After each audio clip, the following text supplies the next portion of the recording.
साथियों, चाहे आरपीएफ 2024 में एसआई कांस्टेबल हो या एनटीपीसी 2024 का एग्जाम, दोस्तों अगर रीजनिंग में पूरे नंबर पाने हैं तो ऑप्शन एलिमिनेशन के जबरदस्त मेथड के साथ मैं रोज सुबह 11 बजे रेलवे अड्डा 24/7 रेलवे का एसएससी पे चला रहा। यूट्यूब पर ये लेक्चर खोलो। नमस्कार दोस्तों, प्रणाम, आदाब, जय हिंद। आशा करता हूं कि आवाज सभी को मेरी सुनाई दे रही होगी। मैं आप सभी के सामने एक बार फिर से स्वागत करता हूं आज के सेशन में। और रोज की तरह सुबह शाम को 6 बजे एमटीएस वालों का आज एडमिट कार्ड आ गया है और एडमिट कार्ड कुछ ही जोन का आया है, बाकी सारे जोन का एडमिट कार्ड आने लगेगा। और एमटीएस वालों से मैंने एक बार नहीं बार बार भाई की तरह दरखास्त की कि बेटवा हीरा राजा करेजा मैं मानता हूं, लेकिन ये दूसरों के चक्कर में ना ज्यादा वो मत हो जाना कि सर ये तो हम कर लेंगे। ये देखिए कहीं लगा हुआ है, इससे पहले उस पे देख लीजिएगा क्या नाम है, 67 में, ठीक है ना। जितने भी लोग मेरे साथ हैं, एक बात ये याद रखिएगा कि अभी एमटीएस वालों को बस मुझे जिस बात का डर है, भगवान ना करे तुम्हारे साथ हो, तुम खूब उन्नति करो। अगर तुमको ये लगता है, पहली बात तो तुमको मैथ्स वैसे समझ में नहीं आती है, और मैथ्स के बाद तुम्हारे पास रीजनिंग बचा। रीजनिंग में अगर तुम 4 सवाल भी तुमको आसान आ गए, और ये याद रखना क्वालिफाइंग अगर पेपर पास ना हुआ और मैथ्स में तुम 2-4 सवाल ही कर पाते हो और तुम ये कहते हो कि सर हम क्वालिफाई कर लेंगे, 45 मिनट ऐसे गुजरेगा कि तुमको हवा तक नहीं लगेगी कब तुम्हारा 45 मिनट गुजर गया, और फिर तब तुम पछताओगे। अभी भी तुम्हारे पास टाइम है। मैं आपसे बार बार कहता हूं, मैं अभी बीच में एमटीएस स्पेशल शुरू भी करूंगा, परेशान नहीं होना, लेकिन सुन लेना कि कितने टाइप के सवाल आते हैं। ज्यादा अहंकार और झूठे प्राउड के चक्कर में करियर मत चौपट कर लेना, बस इतना आपसे दरखास्त करना चाहता हूं। और रही बात एसएससी जीडी वालों की, तो जीडी वाले बच्चों, तुम लोगों को तुम्हारे एग्जाम तक ना, अगर तुमको इतना फैमिलियर कर दूंगा सब्जेक्ट से, इतना फैमिलियर कर दूंगा कि आज से 2 महीने बाद अगर तुम्हारे साथ कोई लाइव आएगा ना तो तुम कहोगे अरे यार क्या ही बोल रहे, ये सारी चीजें मुझे आती है, ये सारी चीजें मैं कर लेता हूं, ठीक है ना। तो आपको दिक्कत नहीं होगी। तो जो भी लोग मुझे सुन रहे हो, जल्दी से सेशन को लाइक एंड शेयर ठोक दो। और फिर आज मैं आपको सेशन की शुरुआत करता हूं। और रीजनिंग के जितना वेरिएशन पूछा जाता है, जितना वेरिएशन पूछा जाता है, कोई भी ऐसा वेरिएशन नहीं होगा, वहीं पे लगा था, कोई भी ऐसा वेरिएशन नहीं होगा जो मैं आपको ना बताऊं, ये मैं आपसे प्रॉमिस करता हूं, ठीक है। तो चलिए फिर शुरू करते हैं। बुलाते हैं लकी को, पूछते हैं आज का थॉट ऑफ द डे। कहते हैं बात उससे ही करो जो तुमसे बात करना चाहता हो। बात उससे ही करो जो बात तुमसे करना चाहता हो। यूं किसी के पीछे पड़कर खुद को जलील करवाना अच्छी बात नहीं। आज तुम अपने जो 10th वाली हाई स्कूल वाली अपनी फोटो देखना, और भगवान करे मेरे जबान पे सरस्वती विराजमान हो, मेरा हर छोटा अनुज, मेरी छोटी बहन, जो भी मुझे सुने, भगवान करे तुमको सरकारी नौकरी मिल जाए बिटिया। जितने लोग हैं बेटवा, सबको मिल जाए सरकारी नौकरी। और उसके 3 महीने बाद या 6 महीने बाद, साल भर बाद अपनी फिर से फोटो खिंचाना, तुमको लगेगा कि मैं पहले कितना बेहुदा दिखता था, मैं कितना गंदा दिखता था, अभी मैं अच्छा दिखता हूँ। क्यों? क्योंकि अब स्ट्रेस 90% खत्म हो गया जो समाज के ताने थे। तो इस बात को समझने की बेटवा कोशिश करो। जिंदगी में सफलता सब कुछ बांट लेती है। मास्टर वाली हिंदी की डिमांड इस समय जितनी बच्चे हैं मेरे पास, मेरा पहला बैच होगा, पहली क्लास होगा, तुम केवल भीड़ देखना। मेरी पहली क्लास 27 सितंबर को, मैं इस बार एसएससी जीडी का लॉन्च कर रहा हूं बैच 27 सितंबर को। मैं 9 बजे पढ़ाता हूं। मैंने सबसे कहा था कि आप 9 बजे मेरा शेड्यूल कभी भी क्लास देखिए और फिर जज करिएगा कि सर को सुनना सही है कि नहीं। तो मास्टर वाली जो हिंदी है वो याद रखिएगा, आप लोग इसमें देख सकते हैं। रात 9 बजे मैं हिंदी पढ़ाता हूं, अभी शाम को 6 बजे रीजनिंग पढ़ा रहा हूं। और मैं आपसे प्रॉमिस करता हूं कि कोई क्वेश्चन छूने का अंदाज, पहले तुम चाहे जैसे छूते थे, तुम्हारे क्वेश्चन छूने का अंदाज ना बदल दिया तो मेरा नाम अतुल अवस्थी नहीं। आइए आज आपको ना, मैं आपको क्वेश्चन टच करा तो मुझे बताइएगा ये टॉपिक्स आपको पता है। टॉपिक्स आप नहीं जानते तो स्क्रीनशॉट ले लीजिएगा इन टॉपिक्स का। और आपको मैं कुछ चीजें नहीं सिखाया, और थैंक यू सो मच कि अब इस तरीके से आप लोग जवाब करते हैं। Thank you so much. एक सबसे जरूरी बात, कल मैं द्रोणाचार्य लेकर आ रहा हूं। एक समय था जब मैं कोलकाता गया था, मैं जिंदगी में कोलकाता कभी नहीं गया, अपने लाइफ में कभी नहीं गया, लेकिन 2000 का ऑडिटोरियम और कम से कम 14,000 बच्चे। सोचो कि सेमिनार नहीं हो पाया था, वहां से जैसे फ्लाइट से लैंड किए थे वैसे फ्लाइट से टेक ऑफ करके वापस आ गए थे। हम 4-5 लोग टीम में गए थे। तो ये कोलकाता में था, और तब मैंने ये द्रोणाचार्य, ये जो सीरीज लेकर आ रहा हूँ, कल मेरा बर्थडे है। और जन्मदिन बस इसलिए नहीं कि बच्चों की तरह मुझे जन्मदिन सेलिब्रेट करना है, मतलब कल के दिन इस पृथ्वी पर मेरा आगमन हुआ था, तो कम से कम कल के दिन आप लोगों को कुछ विशेष दे दूं ताकि आपको याद रहे। सर वो याद है, आपने सबको एक द्रोणाचार्य जैसे बांट दिया था, और सब सबको वो द्रोणाचार्य दे दिया था कि किसी बच्चे को कोई दिक्कत हो, रात 12 बजे दिक्कत हो, आप हम सब के लिए खड़े थे। तो कल सुबह 11 बजे रेलवे अड्डा 24/7 पे एक चैनल है रेलवे अड्डा 24/7, वहां पे मैं हर बच्चे को द्रोणाचार्य दे रहा हूं, ठीक है ना। हर बच्चे को मैं द्रोणाचार्य एक दे रहा हूं, ठीक है ना। तो आशा करते सबकी आवाज, सबको आवाज आ रही है। चले फिर शुरुआत करें। आज का ये रहा आपका पहला सवाल। कल आप लोग एक बार देखिएगा, कल मेरा बर्थडे है, कल है यार, आज नहीं है, कल है। तो क्या हुआ? हाँ टिकट सही है ना। तो कल आप लोगों को कल सुबह 11 बजे द्रोणाचार्य मैं लॉन्च करूंगा, बर्थडे स्पेशल है।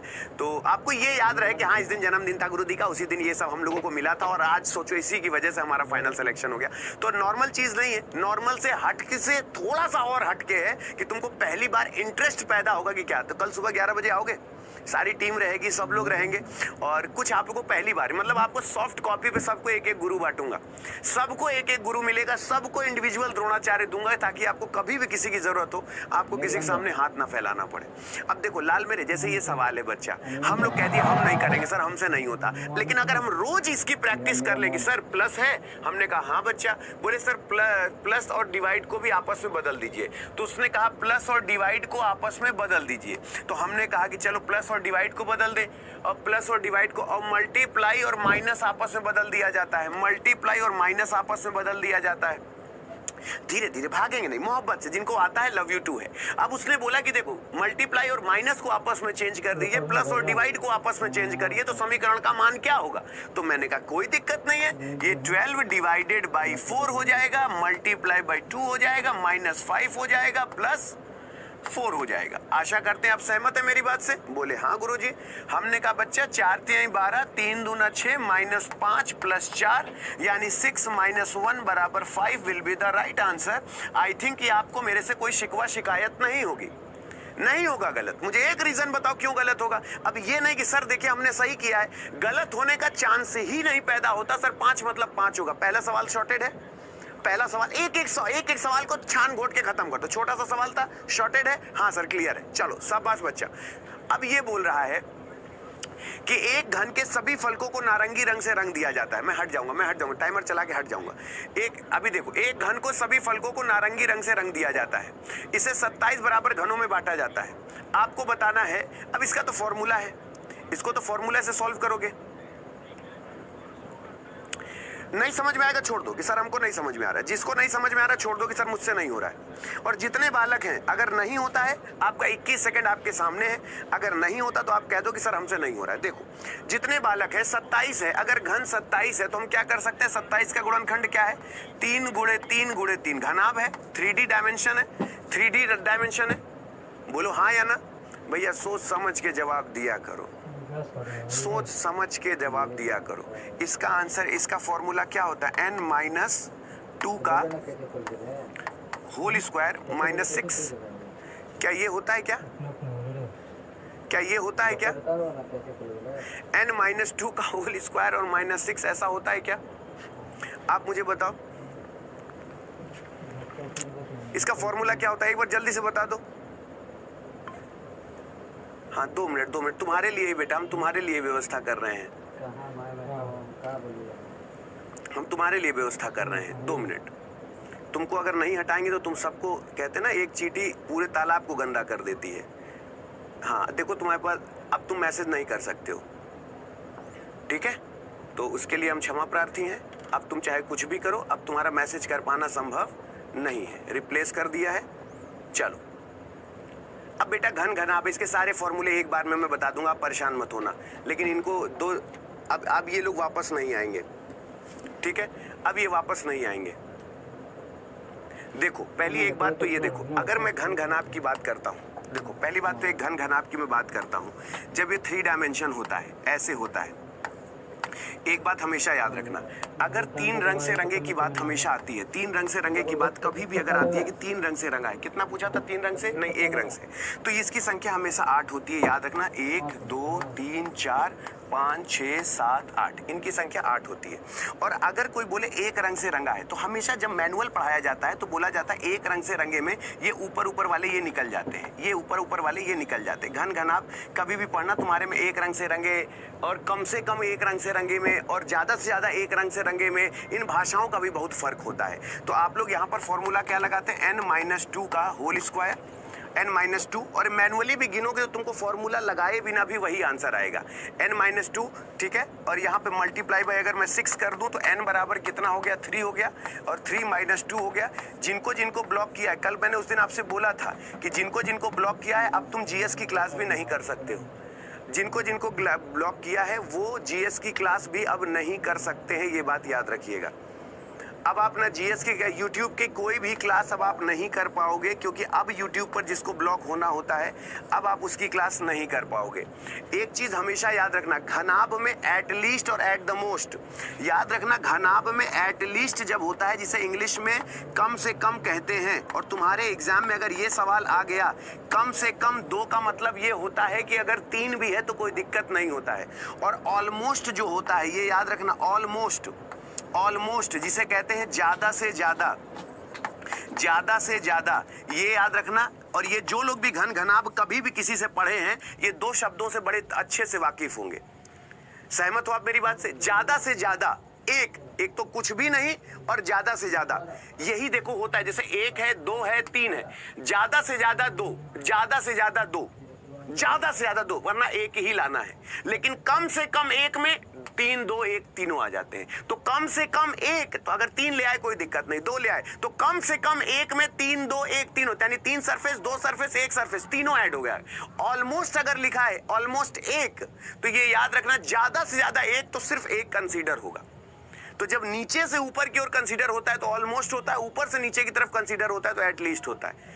और ये याद रखना, ये सबसे ज्यादा तुम्हारे एग्जाम में पूछा जाता है बेटा, ये बात याद रखना, ठीक है ना। सबसे ज्यादा तुम्हारे एग्जाम में ये पूछा जाता है, एटलीस्ट, एट द मोस्ट, तुम्हारे एग्जाम में सबसे ज्यादा पूछा जाता है। 30 सितंबर को है बेटा, 30 सितंबर से तुम्हारा एग्जाम शुरू है, 30 सितंबर से एमटीएस का एग्जाम शुरू है। अब जैसे ये सवाल है 35, 32 और ये 35, इसका आंसर क्या होगा मुझे बताओ? 35, 32 इसका आंसर क्या होगा? सर मेरा वीडियो नहीं, आराम से तुम कर लो। 35, 32 इसका आंसर क्या होगा? नहीं समझ में आएगा छोड़ दो। इसका आंसर क्या होना चाहिए? अगर मैंने आपसे बोला कि आंसर क्या होगा, कुछ नहीं करना कि सर इतना तो कैलकुलेशन अलग से जोड़ने की जरूरत है नहीं कि सर +3 है, मैं नहीं जानता, छोड़ दो, सारा छोड़ दो, सारा छोड़ दो, सारा छोड़ दो। 56 में 47। अभी कई लोग ना, आज अगर तुम किसी भी टीचर से पढ़ते होगे या कोई भी पुराना वीडियो होगा, 9, 7, 16 हो गया, यानी यहाँ पर 9, उनसे पूछना कि एक अतुल सर बता रहे थे घनाभ में एटलीस्ट और एट द मोस्ट का यूज क्या होता है। वो तुमको बता देंगे कि एटलीस्ट, एट द मोस्ट क्या होता है। ये 56 है, ये 1 है और ये 1 है, यानी यहाँ पर 11 है। अब तुम मुझे बताओ क्या यहाँ पर ऑड नंबर ऐड नहीं हो रहा है? 3 के बाद क्या ऐड होना चाहिए? 3 के बाद तुमको नहीं लगता कि सर यहाँ पे +5 ऐड कर दें तो ये यहाँ पर 40 हो गया, 40 के बाद 5, 2 से यहाँ पर 7 कर दें तो 47 हो गया, तो 3, 5, 7, 9, 11 हो गया। और अगर इतना सुन लेने से हमारा ये हो जाता है कि सर अब सीरीज छोड़ते नहीं है, और सीरीज अगर इतना टफ नहीं आता तो हम इसे स्किप करके नहीं निकलेंगे, ये तो हम कर ही लेंगे। सहमत है आप मेरी बात से? सहमत है आप मेरी बात से? चलो, 30 छात्रों के एक पंक्ति में रमन प्रारंभ से 12वां है, शीतल अंत से 13वां है, तो उनके बीच कितने छात्र हैं? एक बात हमेशा याद रखना, देखो कभी भी अगर ये सवाल ऐसे पूछ ले, मेरी बात जरा समझना, पढ़ो तो बेटा जी अच्छे लेवल पे पढ़ो। अगर मैंने आपसे कह दिया टोटल नंबर 30 है, बोले हाँ सर, यहाँ भी मैंने टोटल नंबर 30 रख दिया। यहाँ पर उसने बोला रमन जो है वो प्रारंभ से, रमन जो है प्रारंभ से यानी फ्रंट से, रमन जो है वो फ्रंट से 12 है, और शीतल जो है वो किधर से? अंत से, यानी बैक हैंड साइड से कितना है? 13 है, ठीक है ना। तो अगर यहाँ पर मैं पूछूं कि मिड में कितने लोग हैं, तो यहाँ मिड में कितने लोग हैं हमको निकालने में दिक्कत नहीं, क्योंकि यहाँ से यहाँ तक 30 लोग बैठे हैं, ये 30 लोग बैठे हैं, बोलो हाँ या ना। और अगर यहाँ से एक तरफ से रमन क्या है 12 है और इधर से ये 13 है, तो जो लोग बचेंगे वो बीच में बैठेंगे, तो 25, 13 और ये कितना हो गया 25, इससे घटा दिया, बीच में 5 लोग आ गए और यहाँ पे 5 लोग आंसर हो गया कि सर 5 लोग बीच में बैठेंगे। इसमें कुछ नहीं कि ये इतना बीच में कितना, तो टोटल 30 है, तो इधर से इन दोनों को जोड़ के टोटल से घटा दिया, सीधे लोग बीच के आ गए। 5 आ गया। लेकिन अगर यही सवाल ऐसे पूछ लेता कि ए जो है वो लेफ्ट हैंड साइड से बी मान लो 40 है, बी जो है वो राइट हैंड साइड से 10 है, तो बताओ मिड में कितने लोग बैठे हैं। और 40 की जगह और छोटा कर लो, नंबर ज़्यादा बड़ा हो गया, इसको और छोटा कर लो। सपोज करो कि यहाँ पर 25 लोग बैठे हैं। तो अब ये बताओ इन दोनों को जोड़ने पे टोटल से ज़्यादा चला गया ना, तो इसी को ओवरलैपिंग कहते हैं।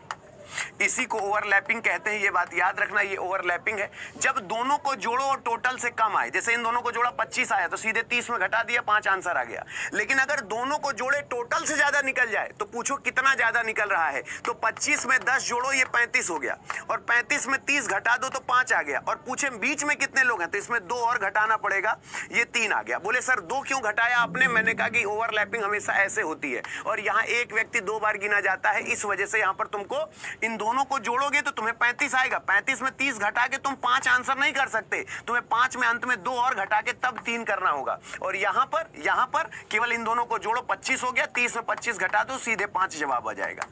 तो दोनों में फर्क समझ में आया? इसे ओवरलैपिंग कहते हैं, इसे नॉर्मल क्वेश्चन कहते हैं। तो मैं आपसे हर तरीके से कहता हूं, क्वेश्चन सीखना सुनना शुरू कर दोगे तो समझ में आ जाएगा।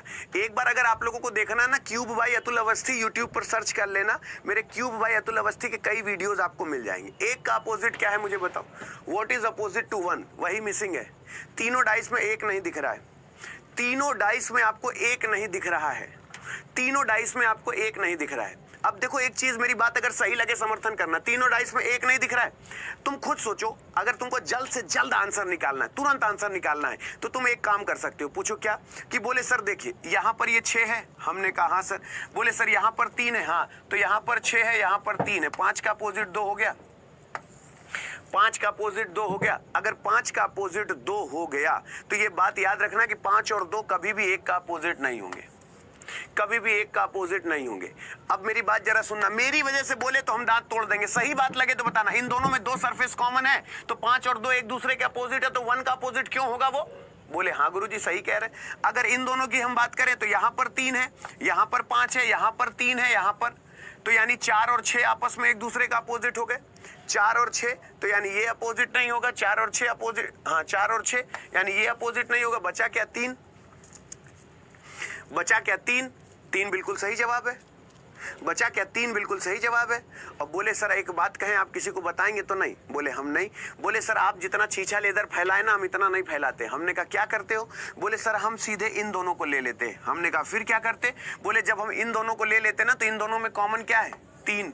हमने कहा हाँ दोनों में 3 तो कॉमन है इन दोनों में। और बोले इन दोनों में 3 कॉमन है तो मिसिंग क्या है? बोले 1। तो मिसिंग हमेशा कॉमन के पीछे होता है। 3 बिल्कुल सही जवाब हो गया। आप जितना छीछा लेदर करने का हमारे पास टाइम नहीं है अतुल सर।